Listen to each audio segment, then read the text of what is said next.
통계청에서 국민 삶의 질 보고서를 냈는데 거기에 보니까 대한민국이라는 나라가 2013년 이후로 꾸준히 행복 지수가 올라갔대요. 그랬다가 2019년을 정점으로 해가지고 행복 지수가 점점 떨어지기를 시작하는데 급격히 떨어지고 있답니다. 잘 사는데 불행한 나라가 되어가고 있는데, 특별히 월 소득이 100만 원 이상인 사람들이 의외로 많이 있는 거 아세요? 내가 그렇게 그 돈 갖고 어떻게 살아? 이러는 사람들 많이 계지만 의외로 나라 잡혀 있는 통계 수치상에 100만 원 미만 수입자들이 꽤 있습니다. 특별히 그들 중에 60대인 사람들의 경우에는 너무 불행하대요. 우리나라에서 제일 불행한 사람들이 누구냐니까 100만 원 미만의 소득을 가진 60대들이 가장 힘든 삶을 산다고 그러네요. 반면에 월 소득이 600만 원이 넘어가는 사람들, 그리고 40대인 사람들이 제일 행복하게 산대요. 600만 원 이상의 소득을 올리는 사람들은 굉장히 행복하게 사는데 그들의 비율이 점점 늘어나기는 합니다. 없는 사람도 늘어나지만 소득이 높아지는 사람도 늘어나다 보니까 양극화가 심해져 가는 거죠. 중간이 없어지니까 승자 독식의 시대가 되니까 한 사람이 다 먹는 시대가 되면서 불행지수가 점점 올라가고 있는데, 이 우리나라의 불행지수가 38개 나라 통계를 내본 것 중에 33위라니까 우리나라가 굉장히 행복하지 않은 나라라는 거예요. 그 증거 중에 하나가 뭐냐면 2022년에 10만 명당 자살률이라는 게 있거든요. 인구 10만 명당 몇 명의 자살을 하느냐라고 하는 통계를 보니까 우리나라가 25.2명이었는데 2023년에 27.3명으로 갑자기 올라가고 있습니다. 이건 세계 1위입니다. 전 세계 통계를 잡아볼 때 10만 명당 자살 인구는 대한민국이 단연 1위예요. 2위하고 차이가 한참 납니다. 자, 그러면 이 대한민국이라는 나라는 돈이 많은 나라는 맞는데 행복하지는 않은 나라예요. 그런 나라에 지금 내가 살고 있다고. 나 행복하게 살고 싶은데 이민 가면 돼. 대한민국에 살면서 행복하기는 틀려먹었다. 이게 보통 복잡한 변수가 많은 게 아닙니다. 자, 그런데 이런 얘기를 들으면 무슨 생각이 나느냐면, 내가 예수를 믿는다고 하는 거, 내가 하나님의 자녀로 살아간다고 하는 건 어떤 사명이 있는 거거든요. 내가 예수 믿고 돈 벌고 행복하게 잘 사는 거, 이건 적어도 우리의 갈 길은 아닌 거죠. 우리에게 어떤 환경에 있든지 간에 하나님이 우리에게 주는 어떤 사명이라는 게 있어요. 내가 구원받은 자의 삶을 살 때, 내가 예수 그리스도의 부활과 십자가 사건을 믿는 사람으로 용서받았다는 믿음을 가지고 천국을 바라보며 사는 사람이라면 적어도 내게는 어떤 사명이 있는 거예요. 그냥 막 살면 안 됩니다. 적어도 예수 믿는 사람들은 어떤 사명을 가져야 되는데, 그 사명감 가운데 하나가 뭐냐면 나 때문에 행복한 사람이 늘어나야 돼요. 내가 예수를 믿어보니까 교회를 그냥 다녔을 때는 몰랐는데 내 안에 주님이 오시고 나니까 기쁨이 생기더라는 거죠. 나는 기뻐요, 정말 기뻐요, 주 예수 사랑 기쁨 내 맘에 예수 그리스도로 말미암은 기쁨과 행복이 있으라는 거죠. 감사가 넘치다라는 거죠. 자, 그러면 이걸 내 안에 가둬두지 말고 이걸 좀 널리 퍼뜨리라는 거잖아요. 내가 행복 바이러스를 가진 사람처럼 나를 만나는 사람들이 웃음이 많아지고, 나를 만나는 사람들이 소망이 생겨나고, 나를 만나는 사람들이 감사가 늘어나고, 그게 예수 믿는 사람의 삶이라는 거거든요. 근데 이게 사실은 우리의 사명이어야 돼서, 나 때문에 행복한 식구들이 있어야 되고, 나 때문에 행복한 직장 동료가 있어야 되고, 나 때문에 행복한 교인들이 늘어나는 거, 그게 우리의 삶의 방향이고 가야 될 길인 거거든요. 이게 내 힘으로 안 되니까 성령의 능력을 의지하는 거고, 성령님 도와주세요. 내 안에 기쁨이 평화로다 하늘 위에서 내려오네. 내 안에 하나님께서 주시는 평화가 있어. 이걸 좀 나누고 싶어. 이게 예수 믿는 사람들의 사명이라고. 근데 이 세상을 살다 보니까 예수 믿는 사람이 이런 걸 못하는 거예요. 그러다 보니까 불행한 사람들이 점점 늘어나는 것 같은 이런 이제 부담감, 죄책감, 이런 게 생겨나는 거예요. 우리 송파 지방 26개 교회 뭐 이렇게 가만히 쳐다보면요, 행복한 목회를 하시는 목사님들이 별로 없어. 다 힘들대 어렵다고 그래. 근데 그런 분들을 볼 때마다 왜 그런가? 근데 요즘에 제가 이런 생각을 좀 많이 해요.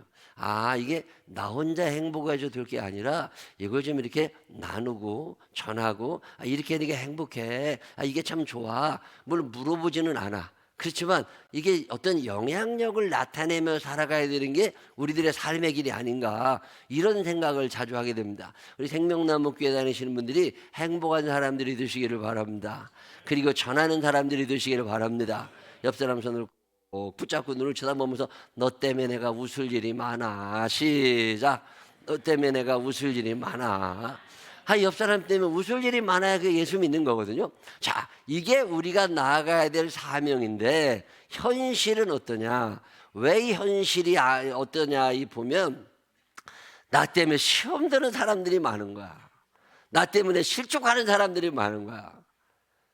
내가 교회를 다닌다 그러면 너 교회 다닌 줄 알았어. 너 그러면 안 돼. 이런 사람들이 점점 늘어나는 거죠. 그러니까 이게 내가 이게 실족시키는, 남들 시험 들게 하는, 이렇게 살면 안 되는데 왜 우리가 이렇게 살게 된 걸까? 그 예수님께서 하시는 말씀이 뭐냐면, 너 예수 믿는다고 얘기하면서, 너 교회 다닌다고 얘기하면서 남들 자꾸 실족시키고 그 사람들 너 때문에 속상하게 만들고 그러면 너 어떻게 하라고? 차라리 연자맷돌을 메고 물에 빠져 차라리 죽어. 예수님이 얼마나 속 터지셨으면 이런 얘기를 하셨겠나. 연자맷돌 형벌이라고 하는 게 폭 2m 정도 되고 높이가 50cm 정도 되는 맷돌 하나를 내가 몸에다가 묶고서 바다에 빠져 죽으라는 얘기거든요. 예수님이 이런 말씀 하시는 분이 아닙니다. 근데 예수님이 이제 마지막 여행, 예루살렘을 향하여 떠나시는 마지막 여행길에서 제자들에게 부탁을 하시는 거예요. 너네들 제자로 살면서 너 때문에 시험 드는 사람 생기지 않게 해야지, 너 때문에 시험 들으면 안 돼. 그러면서 어떤 말씀을 하시는 거냐면, 지난주에 예수 안 믿는 사람들이 우리의 어떤 모습을 보면서 시험 든다고요? 용서하지 못하는 모습을 보면서. 쟤네 나라 똑같네. 교회는 왜 되냐? 이렇게 되면 안 된다는 거예요. 내가 누군가를 이거 용서가 될까? 근데 그 사람이 쿨하게 다 용서하고 받아들여주고 포용하고, 이게 예수 믿는 증거라는 거예요. 이럴 때 사람들이 은혜를 받고, 맞아, 그래야 저 사람들이 교회 다니는 사람들이 달라, 이렇게 얘기를 하는 거지. 저나 나라 똑같네, 나보다 더해, 예수 믿는 사람이 더 한다니까, 이런 얘기 들으면 안 된다는 거잖아요. 그 예수님께서 네가 용서하지 못하는 것 때문에 남들이 시험 들으면 안 되니까 용서라고 하는 부분에서 좀 넓은 마음을 가져. 내가 너를 다 용서했잖아. 그럼 너도 살다 보면 억울할 일도 있고 서운할 일도 있고 답답하고 막 그런 날도 있겠지만, 잊어버려. 왜? 예수님께서 내 모든 죄를 잊어버리고 기억도 하지 않으시는데 너 왜 자꾸 그래? 그러면서 예수님께서 제자들을 야단치시는 장면이 지난주에 이야기라면, 오늘 얘기는 어떤 얘기냐면, 왜 예수 믿는 사람들 때문에 실족하고 시험 드느냐면, 예수 믿는 사람들이 하나님 말씀을 안 듣는 것 때문에 시험 든다는 거예요. 여러분 이해가 되세요? 이게 무슨 얘기냐면, 애들이 엄마 말을 잘 들어야 되잖아, 어렸을 때. 근데 엄마 말을 안 들어. 엄마 말을 안 들면 엄마도 기분이 나쁘지만 다른 사람들이 볼 때 그 집안이 콩가루 집안인 거야. 내 친구가 엄마 말을 잘 들어. 엄마가 얘기만 하지만 무조건 들어. 그러면 내 친구 엄마지만 나도 왠지 그분 말을 들어야 될 것 같은 생각이 들잖아. 근데 내 친구가 지 엄마를 우습게 알고 말도 안 듣고 막 욕이나 해야 돼. 그러면 내가 느낄 때 그 엄마가 좀 이렇게 떨어져 보여. 이런 경험 해본 적 있어요, 없어요? 그래서 애들이 엄마 말을 잘 들으면요, 다른 집 애도 내 말 잘 들어. 근데 우리 집 애들이 내 말 안 듣잖아요. 그러면 다른 집 애들도 내 말 안 들어. 이해가 되셨어요? 이런 얘기예요. 내가 누구예요? 하나님의 아들, 딸이야. 내가 하나님의 아들, 딸이면 내가 누구 말을 잘 들어야 돼? 하나님 말씀을 잘 들어야 되잖아요. 근데 내가 하나님 말씀을 안 듣는 걸 내 친구도 알아. 이거 하지 않아야 되는 걸 아는데 내가 자꾸 혼다고, 교회 다니는 내 집사님이야, 내 권사님인데 자꾸 엄한 짓 하고 살아. 그러면 예수 안 믿는 사람들이 볼 때 저거 믿으나 안 믿으나 똑같은 놈, 이렇게 된다는 거예요. 그래서 이 사람이 교회 가고 싶은 마음이 생겨요, 안 생겨요? 안 생긴다는 거예요. 그러니까 예수님이 뭐라고 말씀하시냐면, 네가 말을 잘 들어야 전도가 되고, 네가 말을 잘 들어야 하나님의 권위가 올라가는 거지. 네가 말을 안 듣는데 누가 예수를 믿겠냐는 거예요. 그러면서 너 때문에 실족하는 사람들이 생기지 않도록 너 똑바로 해. 이런 말씀해 주시는 게 오늘의 얘기예요. 여러분, 구약 성경은요, 큰 테마가 두 가지가 있습니다. 구약 성경의 큰 테마가 뭐냐면 믿음과 순종입니다. 구약 성경은 우리들에게 감사를 가리키지 않아요. 구약 성경이 가리키고 있는 핵심 단어는 믿음과 순종이에요. 그래서 아브라함에게도 믿음을, 노아에게도 믿음을, 노아에게 하나님께서 말씀하시는 건 너 산에 올라가서 방주 하나 지어 이런 거거든요. 그때 노아가 그 하나님의 말씀을 믿습니다.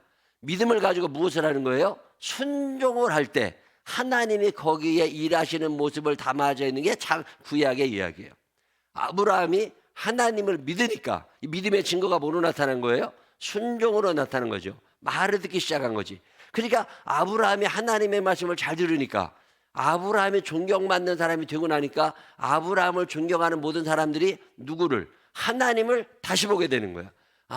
그래서 아브라함이 가는 데마다, 이삭이 가는 데마다 어떤 일이 일어나요? 형통의 역사도 일어나지만 다른 사람들이 이삭을, 아브라함을 함부로 하지 않습니다. 왜? 아브라함이 믿는 하나님이 대단하신 걸 알아. 이삭이 믿는 하나님이 대단하신 걸 알아. 그러니까 까불질 않는 거예요. 믿음이 그래서 필요한 거거든요. 오늘 예수님이 무슨 말씀을 하시냐면 너네가 불순종하는 이유가 있다는 거예요. 왜? 믿지 못하니까. 그래서 너네들 믿음, 순종 이게 너희들이 행할 바인데 너희가 하나님을 믿지도 않고 순종하지도 않으니까 다른 사람들이 시험 들고 실족하고 교회 안 다니는 거 아니냐. 그래서 너네들 어떤 삶을 살아라? 믿음의 삶을 살아라. 하나님 말씀이 무조건 믿어지는 복을 받게 되시기를 바랍니다. 그 말씀대로 사는 복을 받게 되시기를 바랍니다. 저는 믿음 순종이라는 테마가 떠오르면 생각나는 사람이 하나 있어요. 그 사람이 누구냐면 이삭 할아버지예요. 이삭이라는 사람은요, 순종 세트가 3개를 갖고 있습니다. 이삭 순종 세트가 3가지야. 자, 이삭 그러면 첫 번째 순종이 어떤 순종이에요? 모리아 산에서 아버지 아브라함이 이삭을 데리고 어디로 가요? 모리아 산에 올라가서 왜 데리고 가? 잡아서 어떻게 한대? 죽여가지고 하나님께 제물로 드린다는 거잖아. 자, 그때 이삭의 나이가 5살이 아닙니다. 그때 이삭의 나이가 10살이 아닙니다. 그때 이삭의 나이가 몇 살이에요? 이삭의 나이가 20대 전후입니다. 자, 20대 전후의 사람이 이삭이야. 이 20대 전후의 이삭이 자기 아버지지만 할아버지, 120살 먹은 할아버지, 그 아브라함이 야, 하나님이 너를 잡아서 네 모가지를 따래. 그래서 너를 죽여가지고서 하나님께 제물로 드리래. 그러니까 너 하나님이 이렇게 말씀하시는데 어떻게 해야 되냐. 자, 그러면 여러분 어떻게 해야 돼요? 아버지가 미쳤나? 그리고 도망이라도 갈 판이요. 근데 이삭이 옛날 어떤 소설에 보면 뭐라고 나오냐면 아브라함이 솔직하게 이삭에게 얘기합니다. 하나님께서 너를 제물로 드리라고 하신다. 이삭이 뭐라고 그래요? 하나님의 뜻이라면 제물이 되어야지요. 그것이 하나님의 뜻이라면 하나님의 말씀에 순종해야지요. 생명을 주신 분도 하나님이시면 그분이 거두시면 가져가라고 드려야지요. 하나님의 뜻에 맞게 자기 스스로 제단에 올라간다는 거잖아요. 제단에 올라가서 자기를 하나님께 드리는 거죠. 이게 이삭의 첫 번째 순종입니다. 그래서 이삭이 죽었느냐고 아니잖아요. 하나님이 준비하신 순양이 대신 그 제단에 올라가게 되고 이삭은 살아가면서 무엇이 검증돼요? 이삭의 믿음과 순종이 검증이 되는 거거든요. 자, 이런 과정을 거치지 않으면 하나님의 은혜와 축복이 쉽지 않습니다. 두 번째 순종은 어디에 나타나느냐면 그랄 땅에서 나타납니다. 그때 이삭이 하나님께로부터 받았던 땅 가나안이 너무 흉년이 들어가지고 먹고 살 길이 없었어요. 요즘으로 말하면 경제가 너무 어려워지면서 부도가 난 거야. 그래가지고 이제 도망을 가야 돼. 어디로 도망가요? 살만한 땅은 그때 애굽밖에 없으니까 애굽으로 짐을 다 싸가지고 이삭이 내려갑니다. 이제 이삭이 블레셋 진영 지나서 이제 애굽 땅에 내려가려고 그러는데 그 경계선 상에 있는 도시가 그랄이에요. 우리가 성남에 가려면 장지동을 지나서 가는 것처럼 지금 서울에서 망해가지고 어디로 가는 거예요?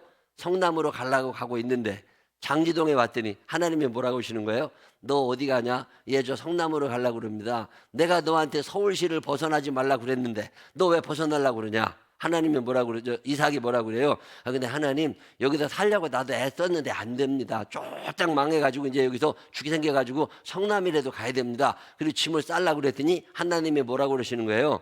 너 그냥 거기서 살아. 내가 너한테 명한 땅은 애굽이 아니라 가나안이니까 가나안 땅에 살아. 자, 짐을 풀고 거기서 살아야 돼요? 가야 돼요? 여기서 살려니까 굶어 죽게 생겼어. 여기서 살려니까 망하게 생겼어. 어떻게 해야 돼요? 하나님은 남으라고 그리고 자기는 떠나고 싶어. 어떻게 해야 돼요? 그때 이삭이 하나님을 다시 한번 신뢰합니다. 하나님, 내 계산으로는 이거 아니야. 내 생각대로라면 애굽에 내려가야 돼. 그렇지만 하나님, 당신의 뜻이라 변 하늘 끝까지 따르리라. 당신의 뜻이라면 내가 가겠습니다. 그리고 거기서 짐 풀어서 그냥 살아. 그랬더니 어떤 일이 일어났어요?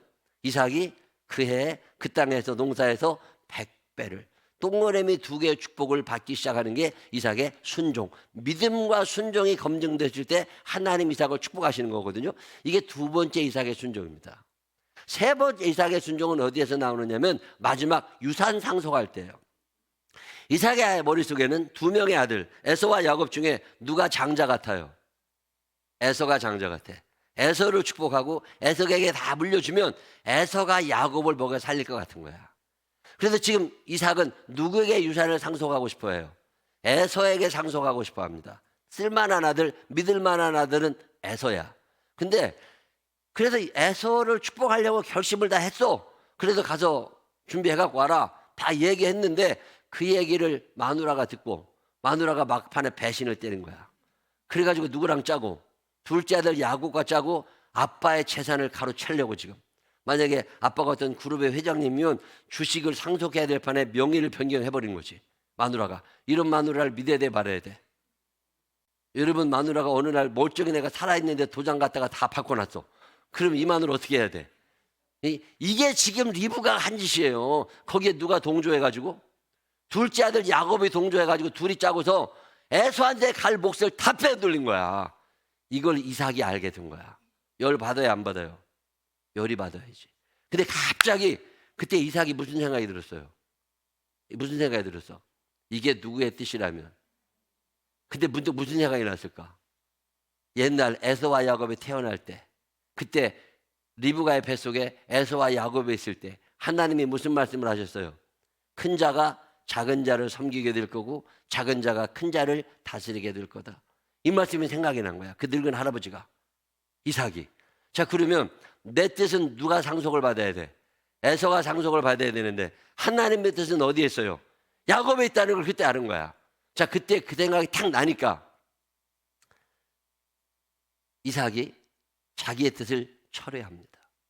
그리고 리브가와 야곱을 인정해줘요. 그리고 나서 야곱을 들어오게 하고 야곱에게 축복합니다. 성경 읽어보면 이 사람이 야곱이라는 걸 이삭이 알아. 눈을 다 감고 있어도 다 알아. 그렇지만 다 축복합니다. 왜? 이게 누구의 뜻이니까? 하나님의 뜻이니까 그래도 다 가져. 그리고 다 주어요. 만약에 이삭이 속았다면 어떻게 했을까요? 에서가 이제 들어왔잖아요. 에서가 들어가지고서 아버지, 제가 고기를 잡아갖고 왔습니다. 요리를 해갖고 왔습니다. 저를 축복해 주세요. 방금 전에 누가 왔다 갔는데 그놈 당장 들어오라 그래. 뭐 이렇게 돼야 되는 거잖아.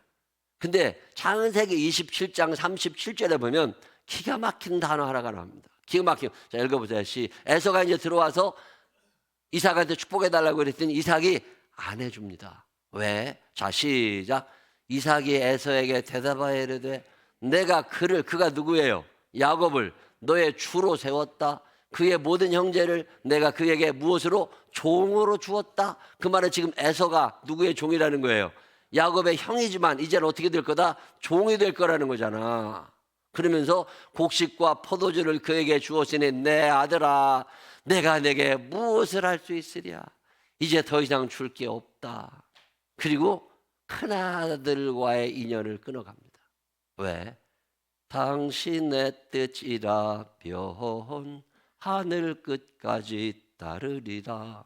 저는 이 이삭이 참 마음의 감동으로 다가와요. 우리는 내 생각과 다르면 한 번쯤 멈춰. 내 생각과 다르면 하나님 무시해. 자, 내가 하나님을 무시하는 그 순간 하나님의 무시받으심과 동시에 내가 무시받기 시작해. 누구한테? 우리의 자녀들에게, 우리의 친구들에게. 쟤 하나님 안 믿는 애야. 쟤 교회만 다니고 있지 믿음 없어도 하나님 말씀 안 들어. 여러분이 꼭 순종해야 될 하나님 말씀이 뭐가 있을까요? 자, 예를 들어서 감사라는 말씀이 있어. 그럼 내가 감사를 믿게 됐잖아요. 그럼 어떻게 해야 돼요? 감사하는 생활을 해야 되잖아. 그러면 내가 감사하는지 안 하는지를 누가 제일 잘 알아요? 식구들도 알고 옆에 있는 하나님도 아시지만 식구들이 잘 알잖아. 교회 갔다 오는데 엄마가 투덜대기 시작해. 오늘 갔더니 목사님이 이랬대더라. 오늘 갔더니 누가 투덜대기를 시작해. 그러면 그 얘기를 들으면 아들, 딸이 교회 다니고 싶겠어요? 다니기 싫겠어요? 누가 시험 든 거야? 애들이 시험 들었어. 애들이 교회 괜히 안 나오는 게 아니오. 엄마들이 가가지고 교인들이 흉봐가지고 그래. 제가 속회드렸어. 속회 예배드리고 났는데 기분이 나빴어. 집에 가면은 그냥 가만히 나 있지. 괜히 가서 너무 얘기를 시작하는 거예요. 오늘 속회 예배드리는데 어떤 집사가 뭐라 그러더라. 어떤 권사가 뭐라 그러. 팍 떠들었었어. 그 얘기를 누가 들었어요? 남편이 들었어. 남편이 교회 오고 싶겠어요? 오고 싶겠어요? 시험 들었어. 남편이 괜히 교회 안 나오는 게 아니오. 내 말 한마디, 내 행동 하나하나가 다른 사람들을 시험 들게 하고 있다니까. 그래서 예수님께서 감사해라 그랬으면 여러분 어떻게 살고? 감사하며 살고. 저는 예수님의 말씀 중에 청지기에게 너 준비하고 살아. 전 이 말씀이요 참 마음에 왔어요. 준비를 해야 되잖아요. 제가 목회 초기에 전도사 때니까 교인들이 10명이 안 모일 때예요. 신방 갈 집도 없어. 그러고 있을 때인데 그때 어떤 목사님이 뭐라 그러냐면 교인 없을 때 실력을 쌓으래. 난 그게요 너무 마음에 와닿았어요. 우리 교회 교인이 없는 이유는 왜 그런 거예요? 나한테 실력을 쌓을 수 있는 기회를 주시는 거야. 그러면 어떻게 해야 돼요? 성경도 봐야 되고 주석책도 봐야 되고 책도 읽어야 되고 세미나도 가봐야 되고 여러 군데 다니면서 배워야 되잖아요. 기도할 수 있는 기간을 잡아야 되잖아. 그래서 내가 30대 때 교인들이 100명 모이지 않을 때 기도원도 참 많이 갔어요. 세미나도 별걸 다 가봤어. 열심히 책도 받고 매일마다 주석책을 한 장씩 봤다고 그때. 그게 준비하는 기간이었어요. 저는 그게 참 너무 감사해. 그 말씀에 믿어졌고 그 말씀에 순종했으니까 이렇게 살아가는 거잖아요. 지금도. 저는 요셉에게 참 은혜를 받은 사람입니다. 창세기에 요셉이 감옥에 갇혔잖아요. 억울해요 안 억울해요? 억울하지. 자, 감옥에서 요셉이 뭐 했을까? 감옥에서 요셉이 이 형는 이놈의 새끼들 다 나를 감옥에 가도 이것들 내가 살아나기만 해봐. 이거 내가 삐를 담아. 이런 복수심을 불태웠을까? 중국 영화 보면 다 뭐 하고 있어요? 감옥에 갇히고 우물에 빠져가지고 동굴 속에 갇혀서 무해를 일으켜가지고 뭘 하고 있는 거야? 저런 놈들 내가 단칼에다 패버려. 이게 세상의 흐름이잖아. 근데 지금 요셉은 감옥에 갇혀있는 동안 뭐 한 거예요? 꿈을 키워. 요셉은 어릴 적에 하나님께서 내게 준 꿈, 볕단들이 내게 절하는 날이 온다. 그 별들이 나에게 절하는 날이 온다. 그날을 위하여 내가 어떻게 해야 돼요? 준비를 해야 되잖아. 그만한 사람이 돼야 되잖아. 그러면 애굽의 감옥에 갇혀있는 동안 요셉이 뭐 했을까요? 무슨 공부를 했을까? 자, 요셉은 애굽말 알아요? 몰라요? 모르잖아. 그러면 애굽에 있는 동안에 감옥에서 뭘 해야 돼? 언어 공부를 해야 되잖아. 애굽에 있는 감옥 동기들 선배들한테 말을 배워야 되잖아. 거기다가 감옥에 오는 놈들은 다 현찮은 놈들이 와. 이런 놈들을 바라다 보면서 애굽의 밑에 세계를 알게 되죠. 또 거기에 고급 관료들이 와. 그 사람들을 만나면서 애굽의 윗세 사람들을 알게 되죠. 그러면 대한민국이 그때 애굽의 정세를 파악하고 있는 거야. 요셉이 거기서 몇 년 동안 얼마나 그 철저하게 7년 8년 거기서 준비를 해내고 있겠어요. 아마 요셉이 거기서 감옥에 있었던 세월을 보통 한 10년 15년 안팎을 봅니다. 여러분 감옥살이 15년에 폐인되는 사람이 대부분입니다. 거의 다 죽어 넘어갈 판이요. 근데 요셉은 감옥살이 15년 하는 동안 실력을 키운 거야. 여러분 이런 생각 해봐요 안 해봐요? 뭔가 다르잖아요. 괜히 잘 나가는 게 아니에요. 하나님이 그 감옥에서 요셉을 끌어내셨을 때는 그만한 이유가 있는 거야. 그 아픔의 세월을 디딤돌의 세월로 삼은 거야. 그 아픔의 세월을 고난의 때를 그냥 넘어간 게 아니라 이게 도약의 발판으로 삼은 거야. 이런 사람들을 하나님이 쓰시는 거지 아무나 쓰시는 게 아니잖아요. 하나님 우리에게 준비하라고 말씀하셨으면 준비해야 되잖아요. 자, 오늘 여러분의 준비를 안 해놓으시면 천국에 어떻게 가려고 그래? 저는 하나님의 말씀에 순종한다. 자, 믿는다면 순종해야 되잖아요. 자, 학생 때 공부해라. 그럼 공부해야 되잖아요. 근데 엄마 말이 안 믿어져. 선생님 말씀이 안 믿어져. 그리고 어떻게 되는 거예요? 망하는 것이. 성경에 나오는 위대한 법칙이 저거예요. 믿음의 사람은 무엇을 한다? 순종을 해. 자, 믿음의 사람은 순종하게 돼 있어. 순종하고 나니까 어떻게 됐어요? 축복을 받은 거죠. 축복을 받았더니 어떻게 돼요? 하나님께 영광을 돌리며 살게 된 거예요. 반면에 불신앙의 사람들, 안 믿는 사람들은 어떻게 된 거예요? 불순종하게 된 거죠. 불순종했더니 어떻게 됐어요? 불행해지게 된 거야. 이게 대한민국이라는 나라 지금 불행. 하나님의 말씀을 좀 믿으면 되는데 아유 별 이상한 것들도 하도 많아가지고 불순종하다 보니까 불행해지게 되고 결국 어떻게 해요? 내가 불행해지니까 남들이 실족하게 돼. 그래서 하나님의 영광이 가리워져. 그러니까 오늘 예수님이 본문에서 하시는 말씀이 뭐냐면 너네들 남 시험 들게 하지 마. 무엇 때문에? 너의 불신앙과 너의 불순종 때문에 다른 사람들이 시험 들고 다른 사람들이 교회 가기 싫어져. 근데 어떻게 하라는 거예요? 믿음을 좀 키워. 그리고 순종의 능력을 키워. 그래서 너 때문에 행복한 사람이 늘어나야 되고 너 때문에 예수 믿는 사람이 늘어나야 되는 거잖아. 그러면서 제자들에게 당부를 하십니다. 시험 들게 하지 마라. 너 말 조심하고 행동 조심하고 그러면서 오히려 네가 믿음의 삶을 보여줘. 네가 믿음의 삶을 보여줄 때 그 사람들이 행복해지는 거잖아.